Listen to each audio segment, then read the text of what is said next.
Whew, I'm beat. Well, I imagine you are. You did transatlantic flights. I didn't. True, but between the two of us, as I was tweeting after we put up the Girls Night Out 10 review, we've reviewed everything there is to review on fight season, with the notable exception so far of NCW Femme Fatale, which is not yet out on DVD. So we've literally done everything we can possibly do as far as fight season coverage here in the website. It has been pretty comprehensive, I agree. All the results are there. You can look in the review section or the report section and read back on what we thought of every single show.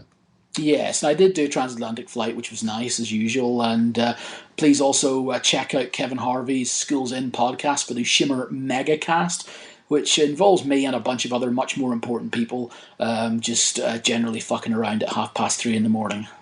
As you do.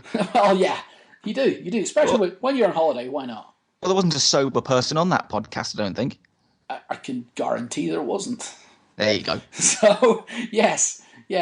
But we are back for another podcast, and we're very pleased to have someone who was part of fight season. Actually, she was part of Girls Night Out 9, and someone who's back on the indies and doing quite well for herself at the minute, and that's Taeler Hendrix.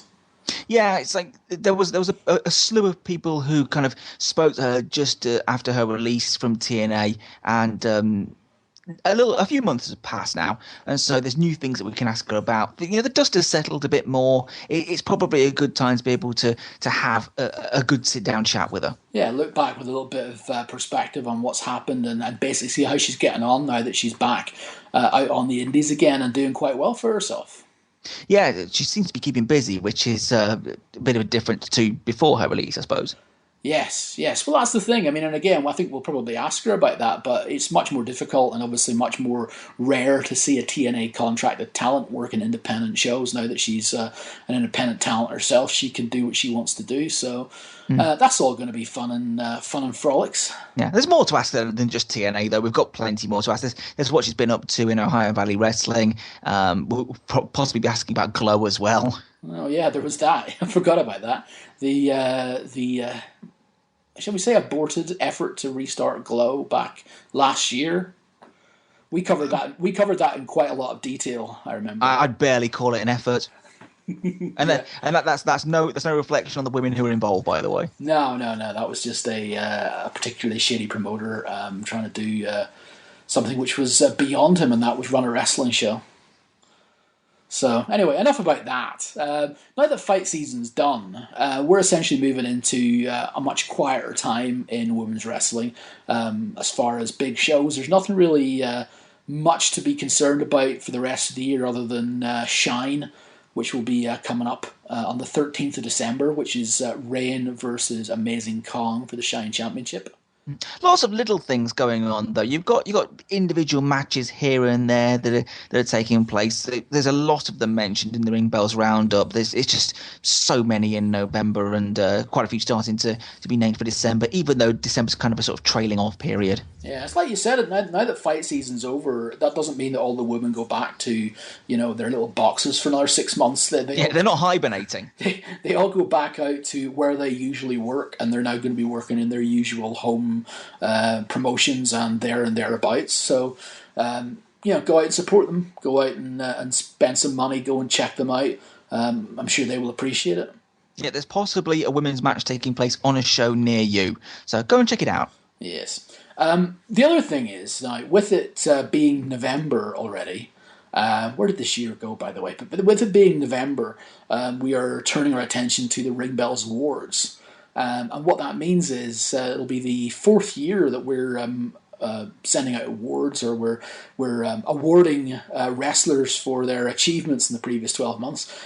And we've got 3 awards. And, well, we've been discussing it on and off for the last few weeks. Last few months? Well, yeah, I suppose a few months ago we were already considering vague ideas, but we've been considering it more prevalently in the last little while. And I think it's fair to say that there are a few contenders for each award, so we just need to thrash out between you and I exactly who we are awarding said awards to. To remind people what we've got the Wrestler of the Year, which is pretty self-explanatory. Yeah, we've also got Breakout Star of the Year, which is somebody who's gone from being, kind of a wrestler in the mix to somebody who has kind of now become a bit more of a prominent player. Yeah, the idea is that that's the period, or that's the year when someone stepped up big time and became a player.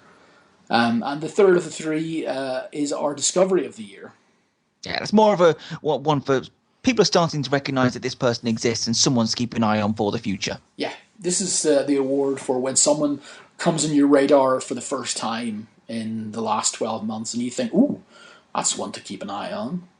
So that's basically the three awards we've got, and that's the job that we've got between now and the end of the year. Just to remind people, last year our Wrestler of the Year was Ayako Hamada. Yeah, our Breakout Star of the Year was Alison Kay. And our Discovery of the Year was Kimberly. So we've spoken to 2 out of those 3 in the last year. There's a bit of a language gap with the one that won the Wrestler of the Year, though. Yeah, I don't speak much Japanese and Spanish. Well, the only Spanish I speak is words relating to lucha libre.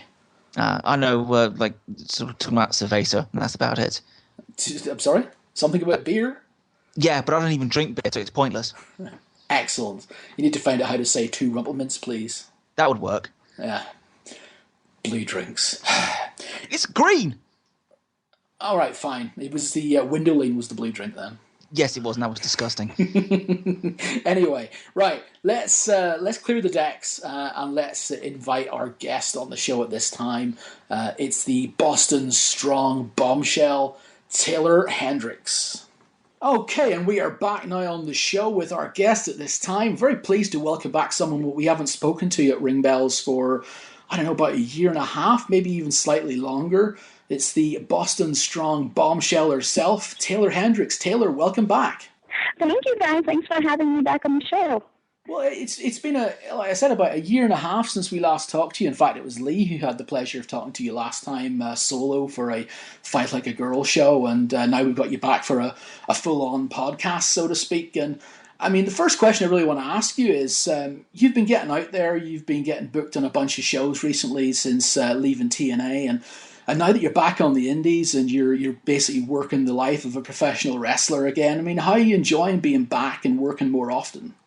I'm definitely enjoying getting the chance to work girls that I was not able to work before, so it's really exciting. I have wrestled Santana Garrett twice in the last couple months, and I always get to see my friend Barbie Hayden, so it's really nice, and I'm getting to work with girls who are just as passionate as I am, and we get to have a lot of fun, and I don't know, it's really exciting. I feel like I have something new and different to do every single time I'm out there. So I'm pretty excited about it. Because that's something that you wouldn't have really had a huge chance to do when you were part of TNA Developmental. I mean, what was the situation when you were in Developmental about working any indies? I mean, were you able to do that, or would that have to be booked through the office? And you know, I guess would that make it a lot more difficult for anyone to book you? Well, I had to ask permission because, under developmental, your main priority is the company that you're signed to. And at the time, I know it's not necessarily the case now, but at the time when I was signed to a developmental contract with TNA, your main priority is Ohio Valley Wrestling. But I was already at Ohio Valley Wrestling before being signed. I think I was there for 6 months before I got my first Gutcheck. So... OVW was always priority, so, and we would have a lot of shows. Sometimes there would be, I know when I first moved to OVW, there was 5 shows in 1 week. So plus 2 practices, maybe more, and so forth and so on in your TV taping. So I really didn't have a lot of time to do independence, and before I came to OVW, I wasn't really booked on a lot of independent shows as anyway. So I was on the independents for 5 years, but I didn't really get to wrestle a lot of people and go a lot of places before I moved to OVW. So being signed to TNA, it wasn't really much different. I still didn't really do a lot of independents because now not only is OVW my priority, getting onto TNA television was my priority, and I'm not really going to be able to do that while on the independents if I'm already signed to a contract. I need to be fulfilling my contract. So. Sure. I mean, of the places that you've worked recently, I mean, you worked AIW, Girls Night Out recently. You've been part of WSU in their Uncensored Rumble show. You were on Shine a little while ago as well. Wrestling Cares. I mean, is this just a start? Are you looking to get even more bookings then going forward?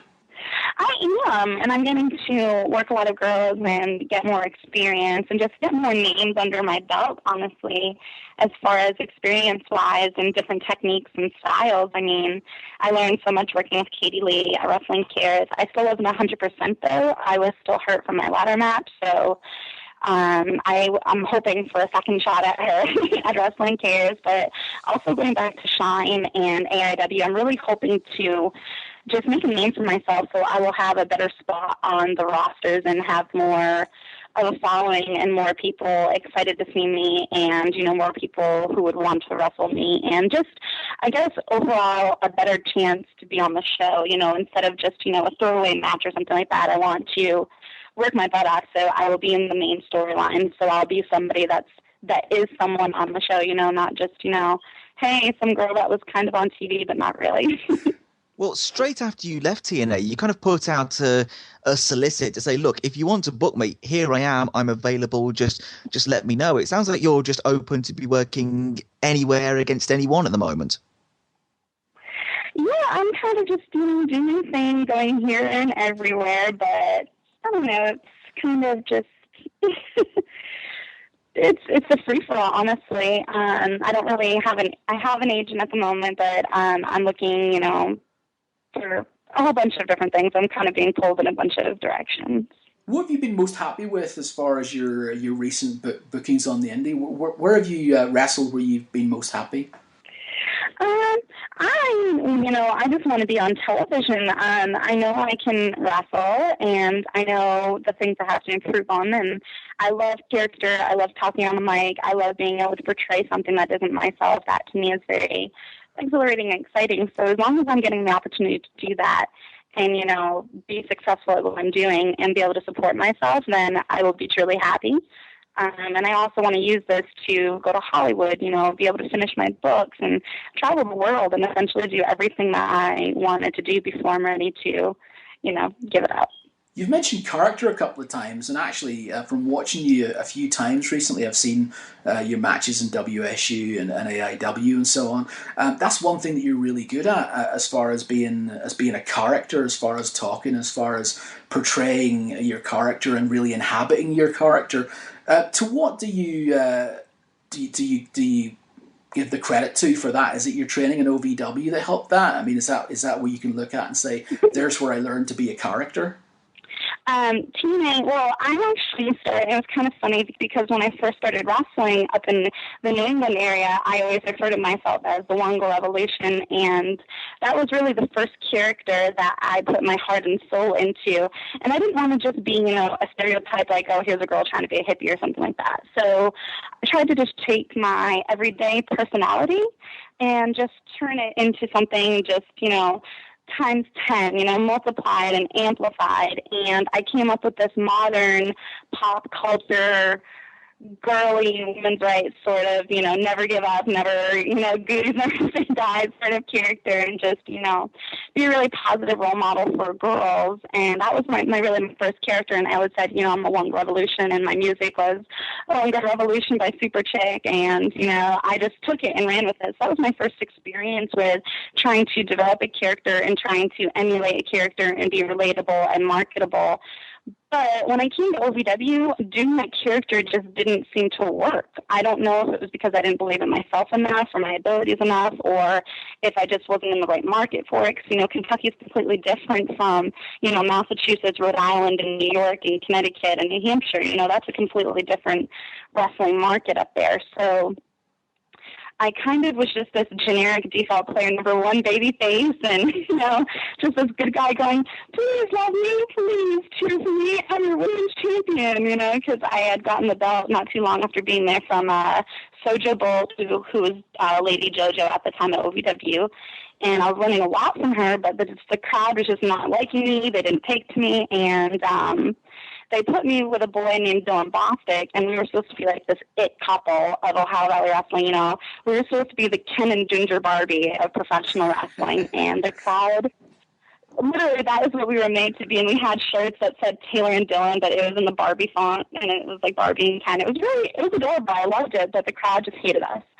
And I made one very key mistake, but at the time I didn't know it was a mistake, and Al Snow will even go on to tell people that it was probably the best mistake I had ever made, because that was when he was like, Taylor's a bad guy. Taeler Hendrix is a heel. That is who she is. That's what she's going to be now. And I really owe that mistake to myself and to him, because that's when my career really took off. That was when TNA was like, oh my God, you know, Christy was like, where did this girl come from? This isn't the girl that we saw on Gutcheck. Like, who is this chick? What is she doing? And where did she come from? And from there, you know, you guys started talking about me more. You know, all these people started finally noticing me and, you know, who I was. And I just wasn't, I guess what I'm trying to say is I wasn't just a sob story anymore. Like, oh, this girl complains that she was misdiagnosed with cancer or something. Like, people actually started paying attention to what I was doing, and I started getting the more forward storylines at OVW for the girls, and I was kind of starting to become more of a face for the division, and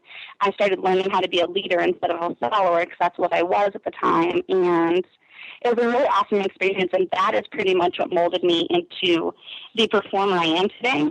And I owe that to the mistake I made, which resulted me in being a heel, but also to when I was being bullied as a kid, because now the character I portray now is me emulating a girl who bullied me from elementary school throughout high school.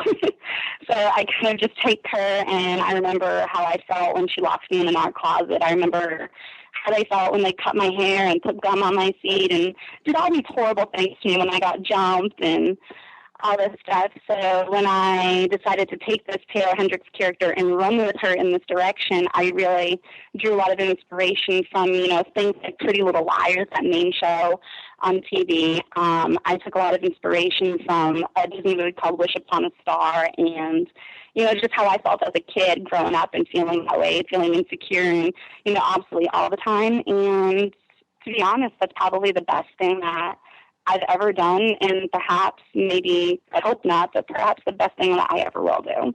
And I'm really proud of her.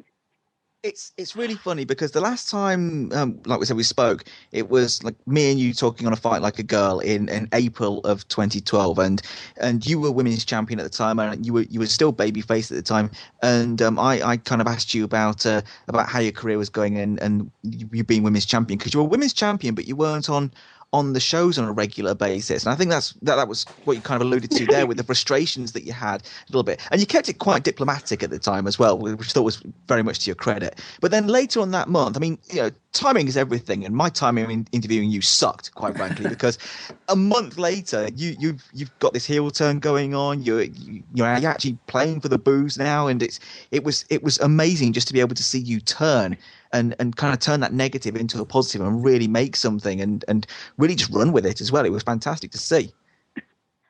Thank you so much. It's really nice to hear feedback from people that were, you know, watching me as it was happening, but from an outside perspective, because I didn't know what was going to happen from one week to the next. I mean, I was given a belt and, you know, I didn't know what to do with it. I didn't want to fail, you know, OVW, and I didn't want to fail the girls division because, you know, ODB has held that belt, Beth Phoenix has held that belt, Mickey James, Katie Lee, like Serena Deeb, so many girls, you know, have been at OVW in that division. And, you know, when I first got it, I was like, oh my goodness, I do not want to fail them. I do not want to be just a giant flop. And, you know, I've never come on any sort of radio interview and try to blast people or anything like that. I always feel like that's career suicide, but it was definitely frustrating not being able to say, you know, hey, here's what's going on, and it's not my fault, but, you know, it's going to be blamed on me or stuff like that. But honestly, the lack of me being on TV at that time was due to a lack of girls in our division. And I mean, now we have so many girls, but a lot of girls are getting ready to leave. And so it's a constant cycle like everything else, you know. But OVW is always going to be there, and it's always going to have, you know, a lot of girls, a few girls, more girls, less girls. It's always going to happen. So, but I benefited the most because of that. So I can't really complain. Just out of curiosity, you mentioned about the mistake that you made, which kind of turned your fortunes around. What specifically was it?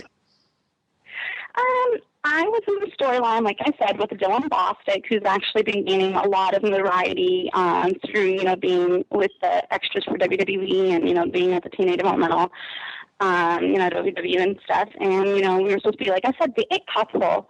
And we were put together. We were supposed to be these, you know, you love to love us because, you know, we're so adorable and we're like the all-American dream couple, Ken and Barty, whatever, what have you. And we were going against Epiphany, who I know you guys know, and she was the heel at the time, along with the rated R superstar Randy Royal, who was also at OVW. And Randy Royal came out and started like beating up and accosting my TV boyfriend Dylan Bostic.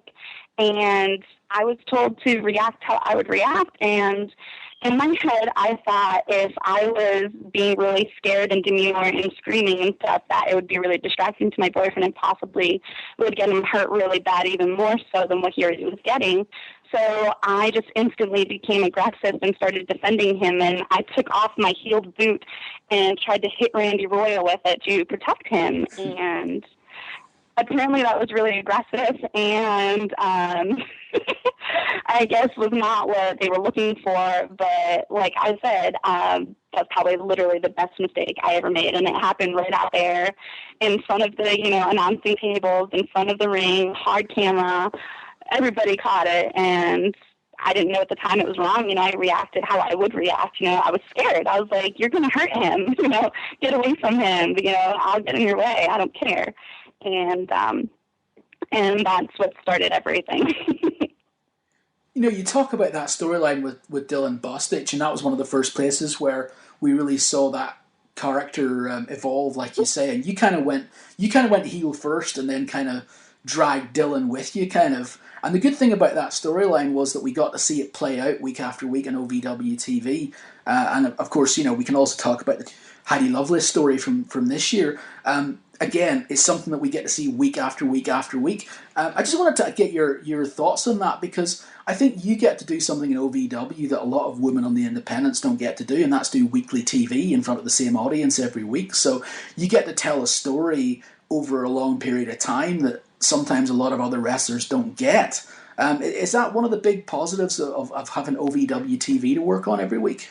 It is. I mean, look at what it's done for me and the Blossom twins and Heidi Lovelace. Like, Heidi Lovelace came to us with just about a year of training outside of OVW, and Dylan Bostic is actually the one that saw her originally, and he was like, "Taylor, check out this girl. I think she may have it, but, coming from a girl would mean more."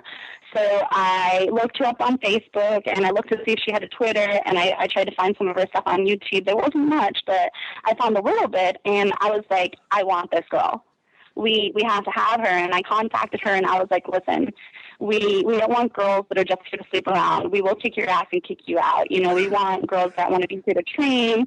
We want girls that, are serious about the business, who love wrestling. They want to train and work hard and, be able to wrestle just as good as the guys, be able to put up and take down the ring just as good as the guys, who really want to learn and be the best of the best. That's what, Josie and I wanted. That's what Lady JoJo and I wanted, and we, at OVW, we have such a great locker room of girls because we all get along and we all support each other. We train and everything. That's one of the great things that a lot of independents don't have, is a consistent roster of girls that are training. And, it was just, when she finally did come in, it was like, yes, we have the new addition that we've been waiting for. And look at her since. I mean, she's going on to do Sparkle and Shimmer and Shine and, creating wrestling awareness. She goes to AAW. She goes to AIW. This girl's everywhere. She exploded when she came into OVW. And she was in, I lost the belt to her. We were the first girls to lose our belt at a house show in a very, very long time. Her and I have done so much stuff together. And that's something that a lot of girls don't get to do on the independents, that only places like Ohio Valley Wrestling can provide. And I think that speaks volumes, because look at what the girls from OVW have gone on to accomplish. Well, we're on the subject of Heidi right now, so I mean, let's talk about it a little bit, because I'm sort of brought the storyline up in the roundup in May, but it had been going for a little while since then. But just watching that and watching it grow, like Stu says, week after week on TV, and watching it evolve in that way was just fantastic to watch. And I think you two played it so beautifully well. But like you said, you're in Kentucky and you're doing a sort of perceived female on female romantic storyline. Did it feel a little bit sort of weird to be doing that in a place like Kentucky, which maybe has more sort of, let's say, common values, I suppose? Heck no, ring bells. put me in it. If it's controversial, I want it. I always relate it back to Betty Davis. She is my role model and my idol, and she would always take the most controversial roles in Hollywood at the time that they did not want women to play. And she would play them, and she would win Oscars and Academy Awards for them. That's what I want to do. So it was not weird for me at all to be pursuing, a same-sex love storyline in the Bible Belt. And plus, we're on the Ion Christian Network, and at the time we were sponsored by Papa John's, which was a family company. So it was very interesting to see how dumbed down we could play it and see how much we could go. I mean, that storyline went for almost a full year. And not many storylines in wrestling anymore can last that long. And we could have gone a lot longer with it, and I don't know, I think it was so different that people really enjoyed it. I know I did, and I got nothing but great reviews about it, and it was so much fun to be a part of it. And that was actually Heidi Lovelace's brainchild. That was her idea, and we took it and ran with it. And what was really cool is I don't think anybody's done it the way we did.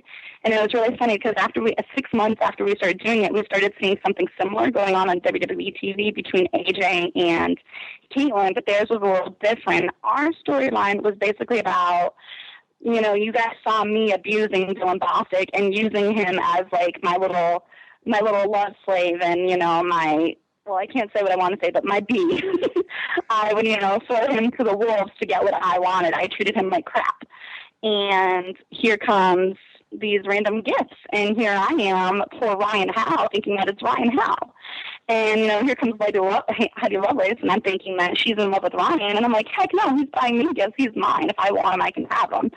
And they're both like, you have Dylan Bostic. I'm like, nobody has me, buddy. Like, Dylan Bostic is lucky to be around me. Never mind him being my boyfriend. And slowly we watched it unfold to the point where we found out that it was Heidi sending me those gifts because she was in love with me. And people assumed that we were trying to redo the Trish Stratus and Mickie James angle, but we weren't. We were trying to take it another step further and do something a little bit more different and more conniving and vindictive on my part as Taeler Hendrix. And so I used Heidi's love to try to get the title back. And that's why you kept seeing her thrown into matches with people that were her friends. I made her get obliterated by Lady Tapa on multiple occasions. I made her get hit with a belt. I made her have to wrestle her friend who was champ at the time, Trina Thompson, and that was pretty much what that storyline was about until, I messed up and got my comeuppance. And it was, I don't know, I thought it was a really cool storyline, and I'm really proud of it, and I think she is too. No, I agree. I think it was just some fantastic TV, well played out, and also that question that I asked before was the most sensitively asked question that I've ever asked on this podcast. So there you go. I mean, the good thing about that was, not only just the way you played it as well, but the way that Heidi played it as well, because she managed to maintain a sympathetic edge right the way through, even though we as the viewers got to see the real Taeler Hendrix behind it. We still got to feel a lot of sympathy for Heidi every week, as basically you would continue to lie right to her face. Yes, and that was so much fun for my character. I mean, anything that I could have done to her with the A-list, whether it was me and Envy or me and Nicki Sinjon, it was just so much fun. And I think it was very entertaining for the viewers as well. And they love to hate me. And that's something that, I don't know, I guess was really cool. So as far as your character is concerned now, just go back to the question I asked earlier about character. Are you now completely just in that heel Taeler Hendrix role? You've got that bullying mentality from when you were younger. You're using elements of that. Are you comfortable being a heel now? Is that your best role? I think it is. I think it's something that I enjoy and I'm very passionate about because it's not who I am. And to me, that's really exciting to me, and it's really fun. And it's also a way of me releasing all the anger that I have of all the negativity that I have endured in my life, through people either bullying me or, beating me up or stealing from me or just even talking negatively about me, like, trolls on the internet or, whatever. And I think it's just my way of giving back, and hopefully people will be inspired to love to hate my character because she is the total diva. And she is the perfect 10 in her mind. In her mind, she can't do anything wrong. And, it'll be fun to see her get her comeuppance. So you can I was going to say, so you can basically be a good person in real life, but a complete bitch on TV. Oh, and it feels so good. It is the most amazing adrenaline junkie release ever. It really is. And I have so many big plans in the works, and for either companies, any company, and it's just so much fun and so exciting, and I just love it so much. I'm so thankful that I messed up almost 2 years ago now, because I wouldn't be where I am today if I didn't have that. So. Well, there's something that you mentioned earlier on. You mentioned that you said that you wish you had a sort of better match against Katrina Lee, because you're still kind of getting over the effects of the ladder match that you had recently. I mean, let's talk about that for a second, because that was a big thing that took place on the OVW TV in September. A 4-way ladder match for the vacant women's title, because it was vacated because Trina got hurt. And you were in the main event. They were talking about this was the first 4-way women's ladder match. I mean, it kind of wasn't, because one in in AIW earlier on this year, but it's definitely the first one for OVW. Tell us about that match, because this must have been a big thing for you. I think, I don't have a wrestling, you're right. This was the first 4-way women's ladder match, and I'm not sure if they were the main event at AIW, but at OVW, we were the 4-way women's ladder match to be main event. And that was huge for Ohio Valley Wrestling, because AIW has an all-girls show, Girls Night Out. OVW does not have that. So to say, we're the main event on an all-girls show is one thing, but to be the main event on a predominantly male card was something that I was really honored to be a part of, and feel so proud of it, because we girls at Ohio Valley Wrestling have not been in the main event as wrestlers since it was WWE Developmental, and it was Beth Phoenix versus Katie Lee in a ladder match. And if you look it up, that was that was quite a few years ago. So you can imagine how honored myself, Lady Tappa, and the Blossom Twins were. And on top of it, I was the only non-contracted girl in that match. I was already released for that.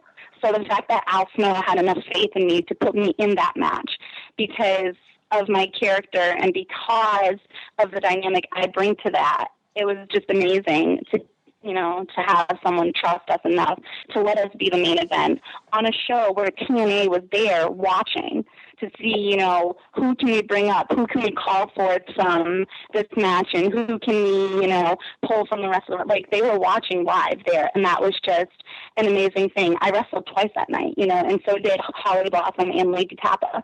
We wrestled dark matches that night with girls who weren't from OVW, and then we had to go on and wrestle the main event. So you can imagine how nervous we were, and I thought we did such an amazing job, because anything that could have gone wrong should have gone wrong in that match, and I don't think anything did. And that was something that I'll never forget, and it was just so awesome. And watching everybody and hearing everybody's reactions to it was very humbling. Yeah, it was quite an all-women's show that night. It was quite a ladies' night, I suppose, because you mentioned about the dark matches. There was Santana Garrett, there was Candice LeRae, Marty Bowles there. Christy Hemme was there doing the ring announcing, just to add a little extra gravity to your ladder match as well. It just seemed like there was a lot of focus on women's wrestling on that show.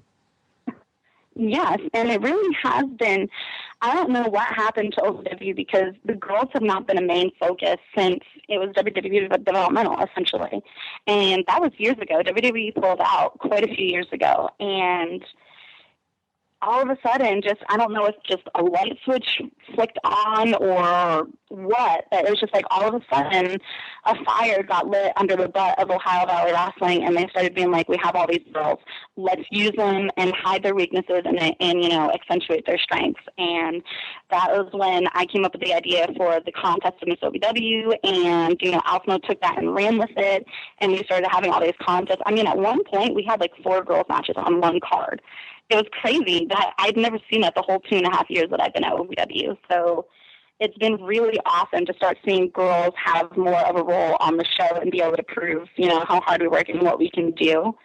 We've been having vignettes, we've been having contests, we've been having wrestling matches, battle royals, all kinds of things that normally we would have had, but that it wouldn't have been on television. So we've been literally clawing and working our butts off to make it onto television. You made a reference earlier on, just briefly, to some girls moving on soon, and I assume, you can correct me if I'm wrong, you're probably referencing the fact that TNA are pulling out of OVW now as far as developmental is concerned. And from what I understand, and again, correct me if I'm wrong, the TNA contracted talent have all basically got to move to Florida. So does that mean that Lady Tapa and the Blossoms in particular are going to be leaving OVW soon? Well, I think that's for them. I won't confirm or deny. I'll play the political game. That's not really my business to be saying that stuff. So I could tell you, but I shouldn't. So I think that's something you would have to interview them about.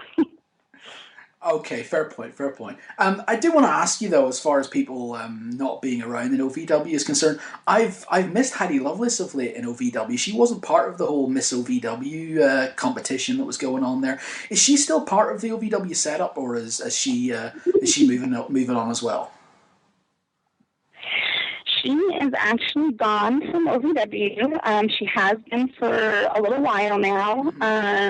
But with that being said, she's literally, like I said earlier, has taken off. She's going to Puerto Rico, Mexico, and Japan. She's doing Shimmer, AAW, AIW, Shine, all these different things. So even though she's not at OVW, and I know that OVW really put her on the map, so to speak, I think that she's going to go really, really far. And she's already fulfilling the dreams that she's had since before she started wrestling. So she's a busy girl, yeah. Well, what about Nicki Sinjon as well? I haven't seen her around OVW recently. Is she still connected to the promotion? She hasn't been back for a while. I don't know if she will be coming back. That's something that you would have to ask her. And I'm sure she would love to come on the show. But I'm not really sure what her plans are. I know I still see her doing Resistance Pro and all of them. So I know she does that show, and I know she does other shows like Shine and stuff, but I'm not sure when she will be back at Ohio Valley Wrestling. Having said that, though, even though there might be some people who might be absent or maybe have left, there are other ones who've kind of come in. For example, lovely Lila has been sort of pushed up after winning Miss OVW recently, and also had a title shot against Lady Tapa. Ray Lynn as well, who I just think is adorable. It's like even though somebody else leaves, there's always the opportunity for another person. Then, isn't there? There is. I mean, at one point we had 9 to 10 girls there every week. And then, when I first came in, I was one of only 3.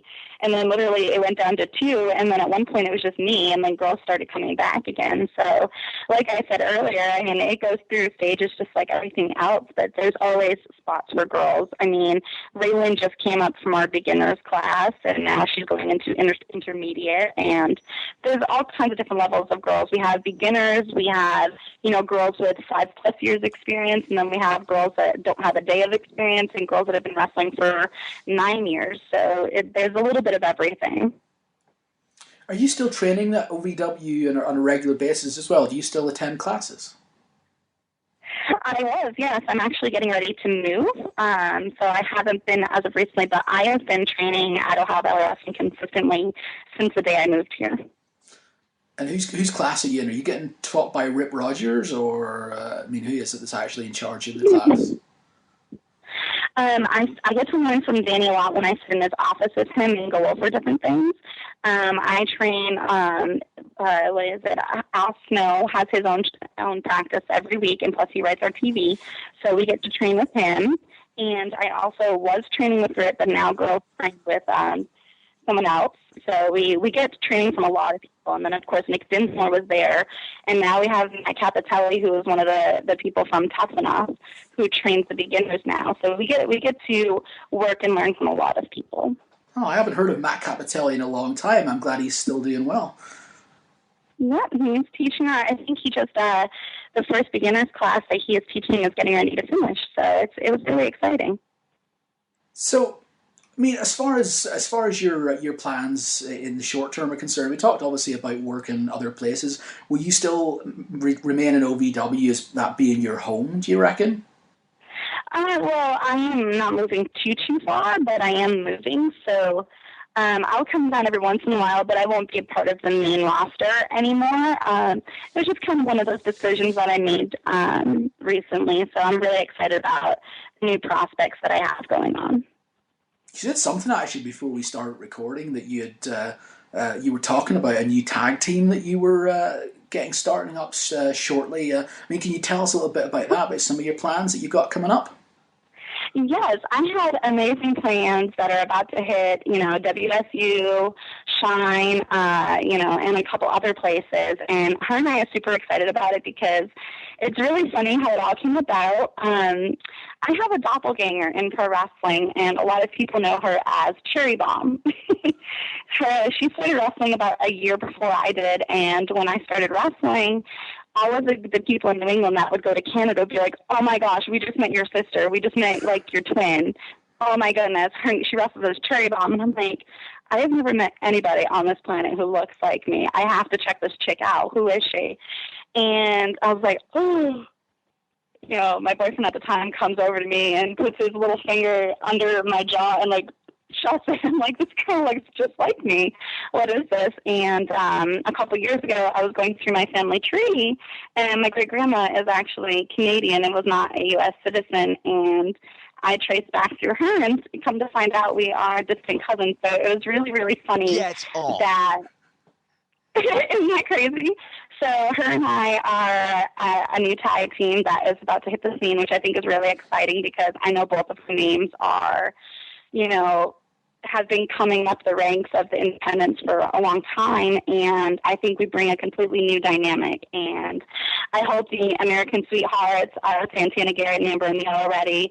I hope that the Social Network is ready. I hope that any tag team that is on this scene is ready because Cherry Bomb and I are going to take it out. We are the perfect 10s, and it's going to be amazing. We are starting Ginger Warfare, and we have our own YouTube show that's going to be coming out called As Told by Ginger, and that's also the name of my new blog, which is actually about women's wrestling, and it's called As Told by Ginger as well.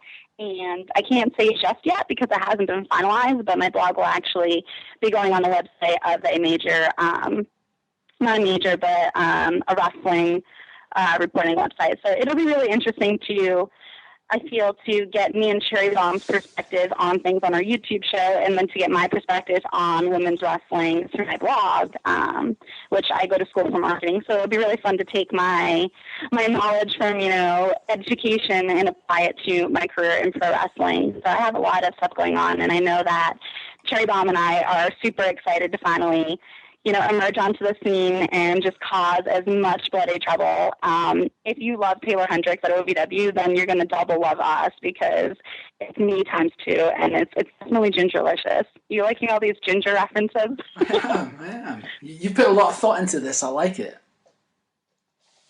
It's going to be so much fun, and I hope Lexi and Sal and everybody at Shine is ready, the SNS Express, Jessica Havoc. I hope they're all ready because it's going to be insane, and it's going to be a very wild ride. It's going to be awesome. We feel like Lipstick and Dynamite reincarnated. We're so motivated, and we're so just gung-ho and so ready to do this that I can't wait until it just explodes. Oh, I may have missed it there, but did you mention the name of your team? Yes, we're the perfect 10. I thought that was what it was, but I just wanted to make sure. There's a lot of ginger references in there, so I just wanted to make sure that we got the right one. Yes, and our show that will be coming out soon will be As Told by Ginger. And we have several videos coming out, as well as my blog. And we also have a photo shoot coming out, hopefully, at the end of the month. So we have a lot of stuff going on. And the perfect 10s, it's about to get real. God, I love motivated wrestlers. It's brilliant. Thank you. Yeah, no, I'll back that as well. I mean, the motivation's really great. I mean, considering that, I think a lot of people would have thought that, your darkest day in your career would have been getting released from TNA. It seems to be that you've turned that around and used that to motivate yourself to try and, I guess, prove people wrong, do you think? To be honest, getting released from TNA was a great thing for me because, one, it's given me a chance to try to be healthy because I am not out of the cancer realm yet. It actually came back worse, and that's why I had to gain weight. And when people started making fun of me, it really, really hurt. I cried about it a lot, and I went to a really dark place for a while. And being such a positive person, that wasn't something that I knew how to handle. I kind of felt like I was one of those, Hollywood stars who just became like a druggie or something. And just, when you see all of these people on like these rehab shows clearly just there to get money, but they're not interested in getting ready. Like you can tell that they hit rock bottom. That's, I don't do drugs or anything like that. It was probably a really poor reference on my part, but I was just trying to reiterate how rock bottom I felt. I was like, people all over the world are making fun of me as if I'm just some joke. Like, the Bee Gees had that song, I Started a Joke. And I literally felt like I started a joke, and the rib it was all about me. And it was really, really hard to stomach that. And I'm just hoping that everything, I've prayed and I'm hoping, and I feel really good and positive that I'll end up being okay. But it is really scary to be wondering if you have to go to have surgery. And I've never had surgery before, so it's like that's something that's really scary to me. And but I prayed, and I feel really good about it, and I hope that in the end that I made the right decision, because I think ultimately health comes first.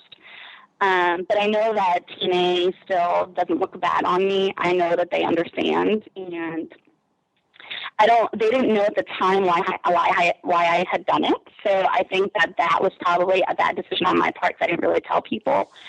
So I just gained weight, so people just automatically thought I was a fat, jerk or whatever, someone who was lazy and just sucking up developmental money. But it was really for health reasons. And, I talked to Al about it, and I talked to other people about it. And I'm a lot happier now. I accept it. And I guess if I had to do it over again, I would.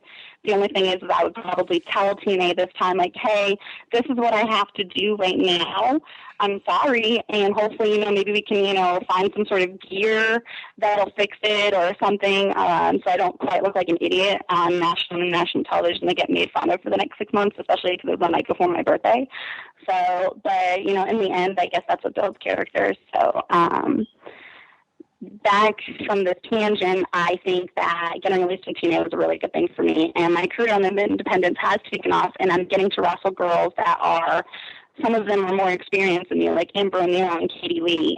Those girls are phenomenal. They can wrestle a broomstick and make it look good, wrestling Nikki Rock. She's a veteran from before I even started, from back in New England. So I'm getting to wrestle girls that I wouldn't have otherwise. But at the same time, I still want that chance to redeem myself and show the world what I can do, because I really didn't get to while I was signed. I kind of just sat in developmental, but not doing anything other than what I was already doing before being signed. So I definitely want that chance, especially because I've seen other girls getting chances. So I would like to be able to jump on that bandwagon and show the world, what I can do, what my talents are, and see where my career goes. So I don't look on it as a negative thing. I always try to see the glass as half full. I know that we're going to be talking about TNA in a moment and going through that, but I did want to jump ahead because you mentioned about your weight there, and it's fascinating to hear you talk about it, because I know before anybody really kind of mentioned it, Stu, you mentioned it, so I'll leave you to say it.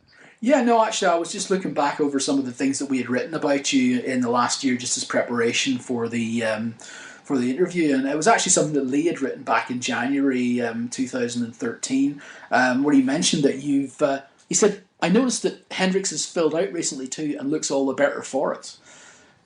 So that was us saying that before this was even an issue. And I mean, I think it's probably just a thing about the wrestling business in general, not to jump on the bandwagon here to steal your question, Lee, but I mean, considering what the wrestling business is, and it's a very sort of physical business as far as how you look. I mean, at no point did I ever see you look anything that I would consider fat. Do you think there's too much pressure put on people to look a certain way? I think there is, but I am going to play devil's advocate and just say that, if you want to be in this business, then unfortunately, or in any sort of entertainment business, and that's kind of the sword you have to swallow, and you have to know that going in and be okay with that, I have never been, fat in my life. Like, I've always been generally a slender, tall girl. I'm 5'7", so most of the time I'm taller than the girls I wrestle. A lot of the girls I wrestle are usually not bigger than 5'5".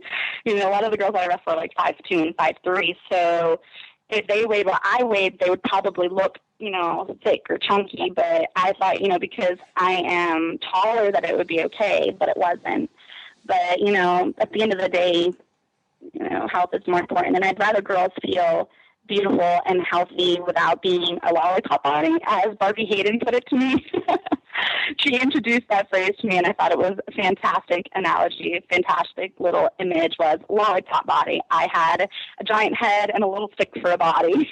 So to me, that's not sexy. I don't want to feel like I'm going to break you just by giving you a hug. And that's kind of how I felt. And I actually was very sickly when I was that small. I was 108 pounds. And for someone who's 5'7", weighing 108 pounds, like, that's 8 away from, 100. Like, it probably wasn't healthy, and I don't think it looked good on TV either. Like, it was just kind of like, I don't know. I felt like almost like Sally from Nightmare Before Christmas. I was just like, it was gross, but I don't know. I'm happy about it. It's kind of a rib. I laugh about it now, but at the time I couldn't laugh about it because it was really painful to, hear all the jokes and stuff. No, Taeler, I'd agree with everything you say, because I'm not trying to blow smoke here or anything like that, but I think you look better now than you did. When we're going to talk about it a little bit later on, but when you came out for your match on Impact at Thanksgiving last year. I think as far as the look is concerned, and also as far as wrestling is concerned, I'm imagining it's probably easier to bump on the body you have now than the body you had then. I got a lot of injuries back then that I have to deal with now. So yes, that's definitely true. And plus, like, I never really had good gear, because every time I would order gear, it was just a complete disaster.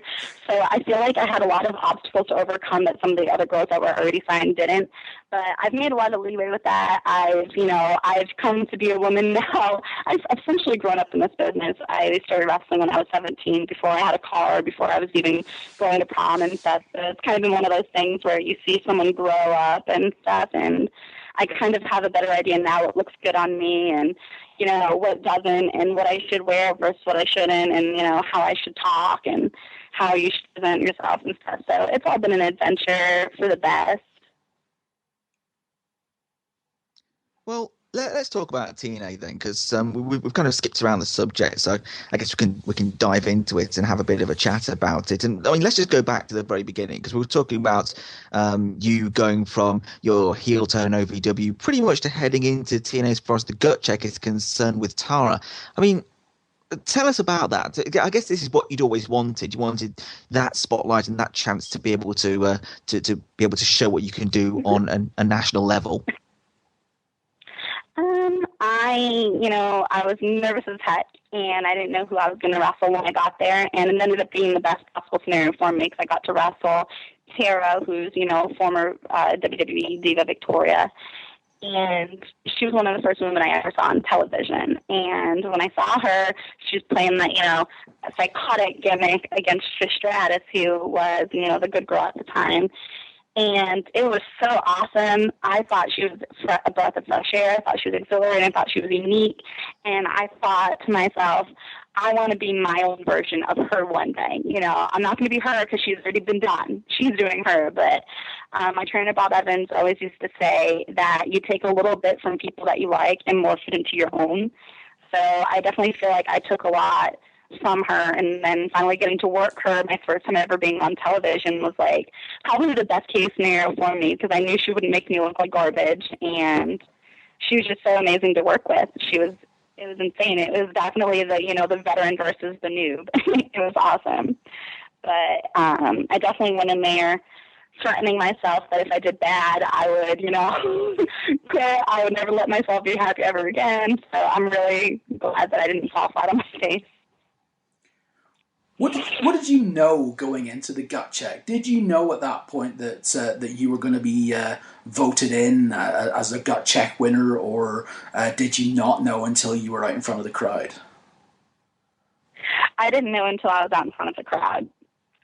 People think that you know ahead of time. That may be the case for some people. I don't know. I just know that I did not know. So I found out when everybody else watching found out, which was when, Bruce Pritchard said yes. And I was like, why on earth did Al Snow say no? Was that for drama? Because I with you every week. Yeah, and you know for a fact that I am not a diva in real life. Like, I read comic books and I walk my dog and I come in here and help set up and take down the ring. How the heck am I a diva? Like, what am I a prima donna about? So when he said that, I was like, ooh, Al, you're going to get it next week when I see you. But it was all real. That was all my real reaction. That wasn't acting. And nobody told me about Joey Ryan either. So there's I didn't tell Al Snow about this actually until I was eating at a Hooters one night with him and a couple other people, and I was like, hey, do you remember my gut check? And he says, yeah. And then you briefly catch me on screen, and there's a picture on Google where I am bent over and I'm yelling like this, and my fingers pointed. And I think people think that that was my promo when they told me to kick out, but that was actually me yelling at Joey Ryan. I was actually really, really mad at him because no one told me that was going to happen. And I was like, he's ruining my moment. I don't know if I'm going to be signed. This could be my last moment on television. So there comes a point where I actually walk over to the ropes on the side that Joey Ryan's on, and I get down, and I sit on the ropes and tell him to get the heck in there. And I actually thought about doing my first ever dive through the ropes so I could just punch him in the face. But the camera briefly catches me going over to the ropes, yelling at him, and then I back up as if I'm going to run. But then I realized I've never done that before, and I know I can do a really good headbutt, so maybe I'll just get out and just headbutt him and start trying to fight through the rope. But I was like, you know what, I'm just going to be professional and whatever. And then it's funny because I ended up being signed. But I told that to Al like months and months and months after Gutcheck, and he was just hysterical. He said he wished I would have done it. And it's really funny because I'm really good friends with Joey Ryan now. But at the time, I was like, I don't know who you are. I'm going to kill you. That would have been quite the moment. So yeah, you have the match, you have the Gutcheck the next week, you get signed to your developmental deal, and you end up going back to OVW. What were you told at the time? Did they say to you that, we haven't got anything in mind for you at the minute, but we'll send you back to OVW for a while? Or, I mean, how was it left as far as TNA were concerned when you went back to OVW? To be honest, I wasn't told anything. I just continued about. Yeah, I wasn't told anything. I just signed a contract, and then I had to sign a different one because there was something that happened with the other one. So my contract started on July 4th, and it would expire on July 3rd of the next year.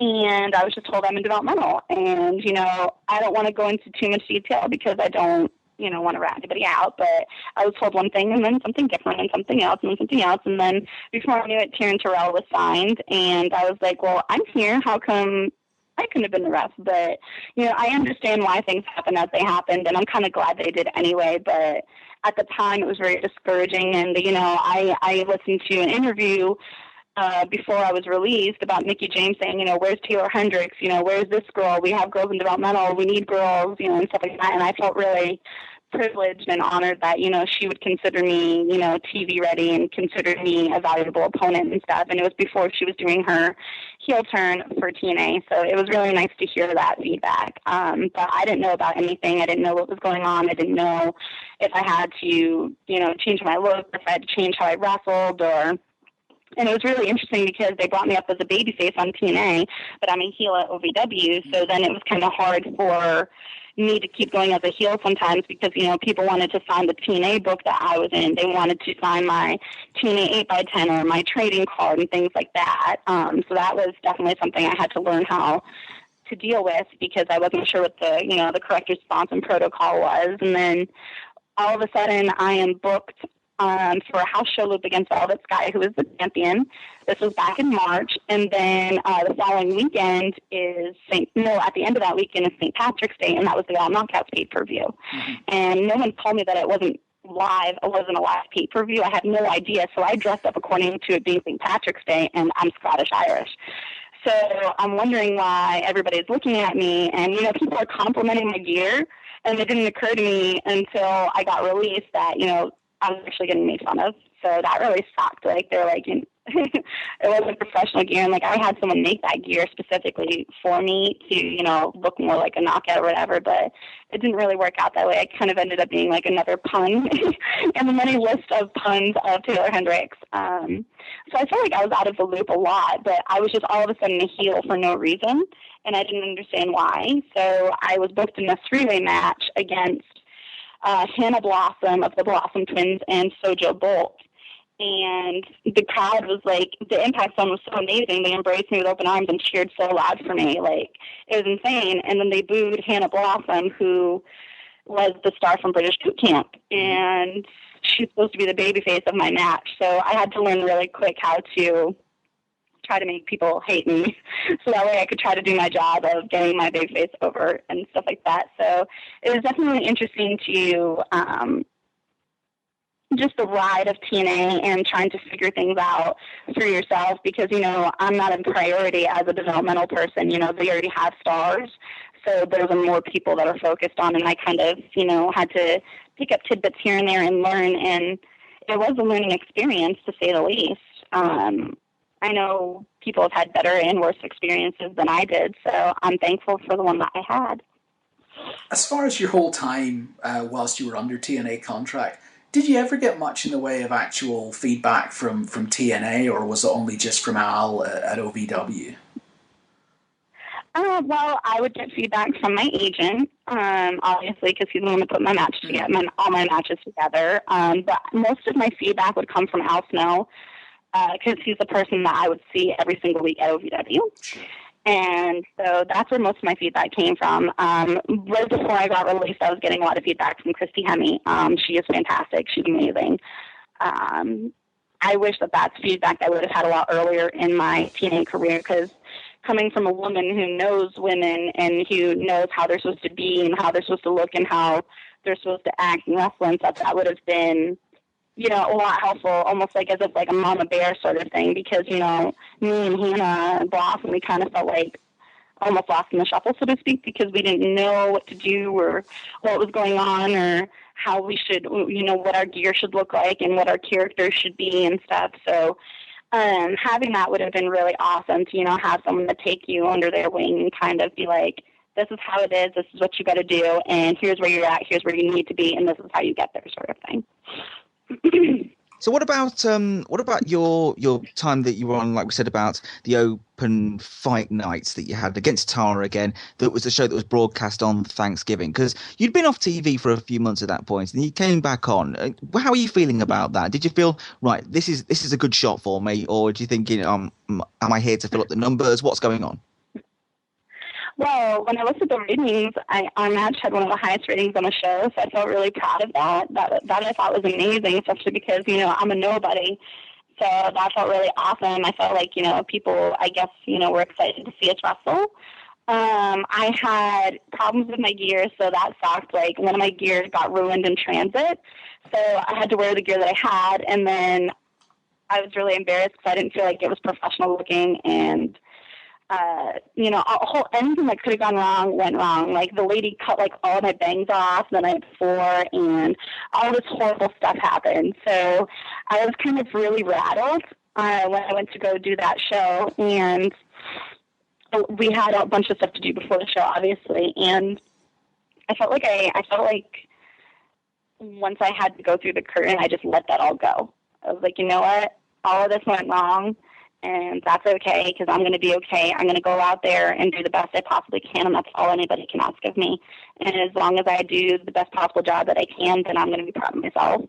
And that's what I said right before I walked out the curtain. I'll never forget it. And I felt like I did a really good job. I felt like I was aggressive. I felt like, you know, I tried to show that that's where I belonged, and I tried to just rock it and show them personality. I think that was the first time that, you know, I tried to come down to the ring and show a little personality with my entrance and try to show them a little bit of what Taeler Hendrix is at OVW and try to give, a little bit of a hint to TNA saying, hey, here's what else I can do, And let's just talk a little bit about the fact that you were released then. I mean, from what I've heard on previous interviews that you've given, you said that, yes, you were released, but you had already also made the decision independently that you didn't want to sign an extension. Was it just the sort of lack of opportunities that were showing up at OVW or at TNA at that time that made you make that decision not to want to re-sign?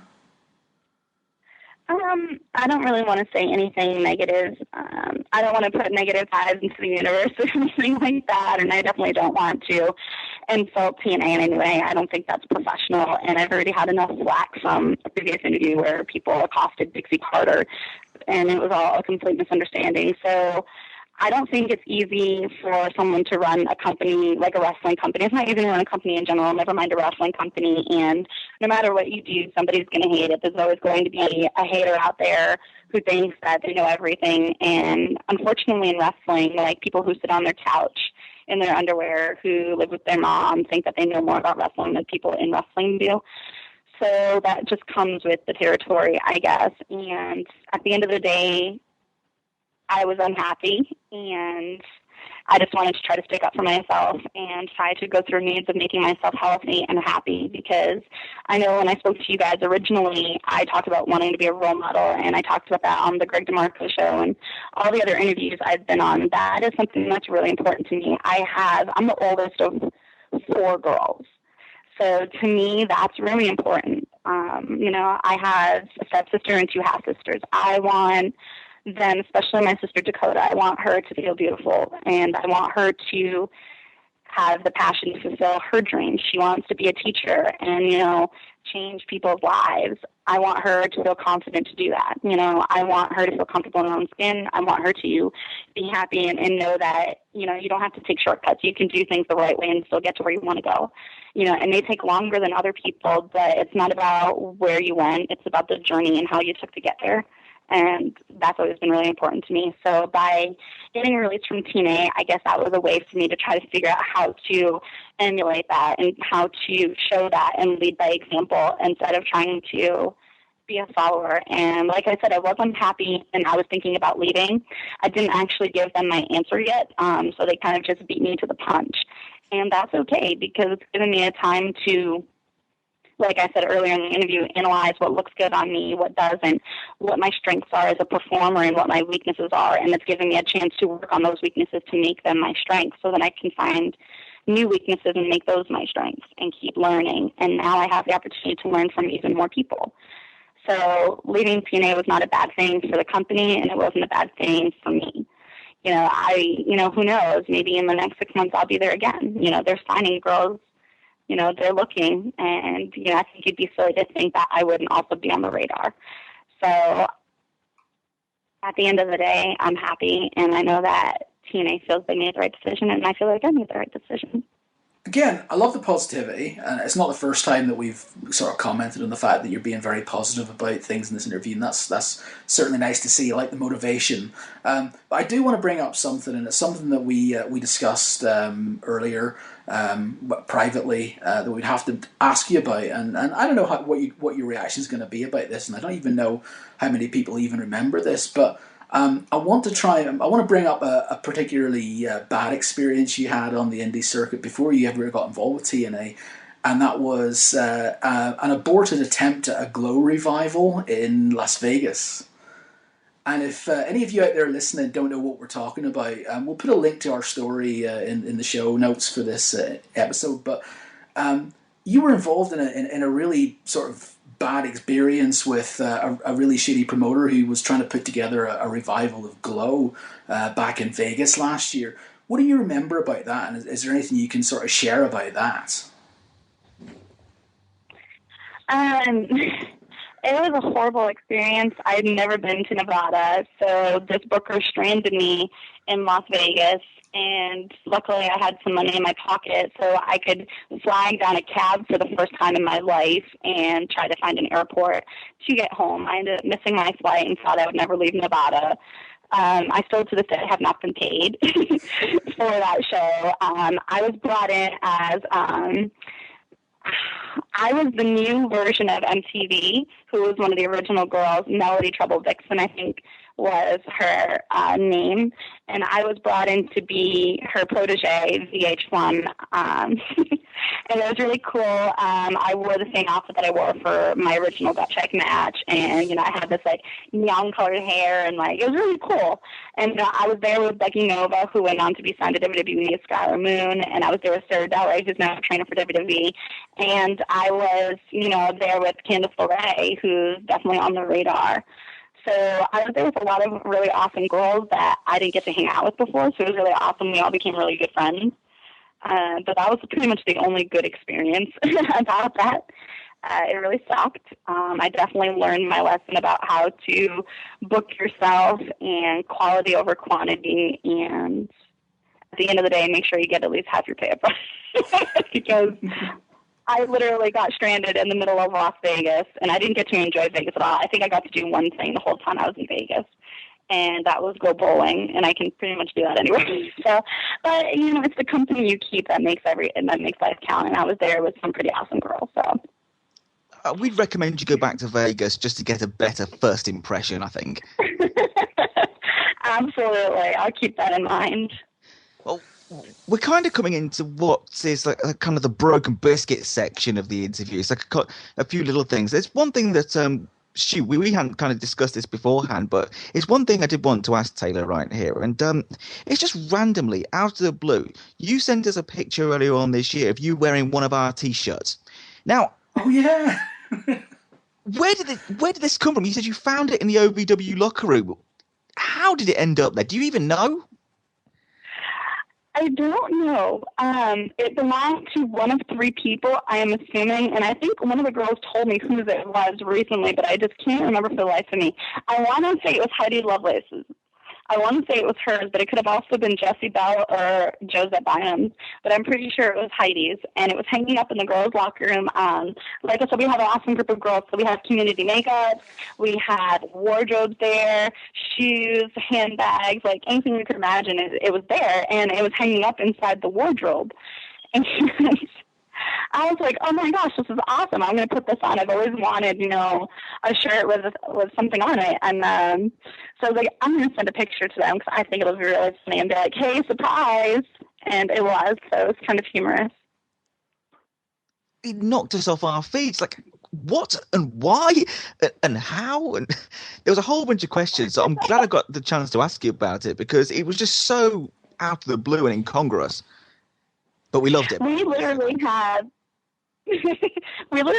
some old stuff in there. I remember, we had a Slam Peg shirt in there. We had a really old Slamming Ladies calendar, or I think it was Slamming Ladies, and it was 6 years old, I think. It was kind of old. So we have a lot of stuff in there. We still have stuff from when it was WWE developmental, and it's really funny, the stuff that we have in there that we don't even know is there. We literally happen upon it by accident. I'll give you £1 million to wear it on OVW TV. I think Heidi Lovelace took it back. Oh. Well, that's okay. At least it's got a good home. Wow. Okay, well, I'm impressed with that. Lee, anything else that we want to ask, or shall we... One last thing. One last thing, because you mentioned it earlier on, and I wanted to wait until the very end to ask you, but you said you got a few things you wanted to do. You wanted to work on your acting, and then you also mentioned you wanted to work on books. What's that? Yes. I've been a writer for a really long time, and I told you I've also always wanted to be an actress. So I am actually moving and meeting with, hopefully, an agent so I can try to be in the new Superman movie, which features Superman and Batman, and it's actually being filmed in Detroit, Michigan. So that's on my radar. Acting as well is on my radar. And I am actually a children's author. I write books for preteens and little kids, and I actually have been working on a novel since I was 15 years old. And hopefully in the next couple of years I'm a perfectionist, so it's I probably could have already published it a long time ago, but I've been babying it and, changing it, but it's just, it's really cute. I was very inspired as a kid by Dr. Seuss. I love Dr. Seuss. I'm a huge nerd. So I love to write children's books. And then I have one I have one book that I'm aiming to be towards preteens, like anywhere from kids between 11 and like 14. And it was really cool because it started off as my college essay. And then I took it to a creative writing class that I had, and it turned into a short story of 3 pages. And now it's actually turning into like an actual chapter book, which is really cool. It's how I actually got into college. And it actually started off of a true story, but now I've kind of morphed it into something completely different. But it's really cool. And I think that's something that not a lot of fans know about me. So I'm kind of a Jill of all trades. Yeah, I'm impressed. We've got a multi-talented guest on the show. I feel like we're in the presence of something special here, Lee. Model, actress, wrestler. Aww. Yeah, author as well. And author, yes. Yeah. That doesn't work for the MAW. No, but still. Anyway, Taeler, we've already talked about what you've got coming up with your tag team and basically, just hoping to get bookings all over the place and so on. So we don't need to ask that, but what we can ask is for the fans out there who want to get in contact with you and want to speak to you on social media and so on, how did people get in touch with you? For bookings and any general inquiries like that, they can email me at taelerhendrix@yahoo.com.